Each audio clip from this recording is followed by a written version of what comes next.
आज जो एक इम्पॉर्टेंट आर्टिकल है राइट टू बी फॉरगेटन को रिगार्डिंग लेकर दिल्ली हाई कोर्ट ने इसको रिकॉग्नाइज किया है।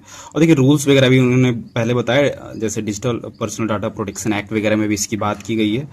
चलिए बेसिक्स बताते हैं कि राइट टू बी फॉरगेटन है क्या, यानी कि भूल जाने का अधिकार। आपको अधिकार दिया गया है, स्टैच्यूटरी राइट नहीं है। बेसिकली कहीं ये लैग करता है इंडियन लॉ में, कहीं एक्सप्लिसिटली लिखा हुआ नहीं है, लेकिन ये राइट टू प्राइवेसी यानी कि केस पुट्टा स्वामी जजमेंट जो 2017 का आया था उससे डेराइव कर रहा है पावर।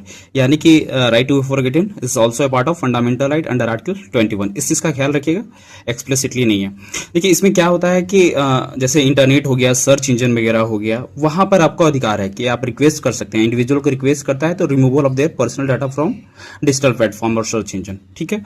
और हमने कहा कि digital data protection act DP act जो है 2023 का है, उसमें डाटा फिड्यूशियरी को बोला गया है कि इरेज करें और करेक्ट करें अपने पर्सनल डाटा को। और जो लेजिटिमेट नहीं रह गए, यानी कि पब्लिक पर्पस से आपने जो डाटा शेयर किया था वो अब उसका जरूरत नहीं है, तो उसको आप डिलीट करवाने के लिए रिक्वेस्ट कर सकते हैं। इसको बोलते हैं राइट टू इरेजर भी, है ना, इरेज करने की बात की गई है। एक है जो काफी इंपॉर्टेंट है, जीडीपीआर, है ना, GDPR general data protection rule, है ना।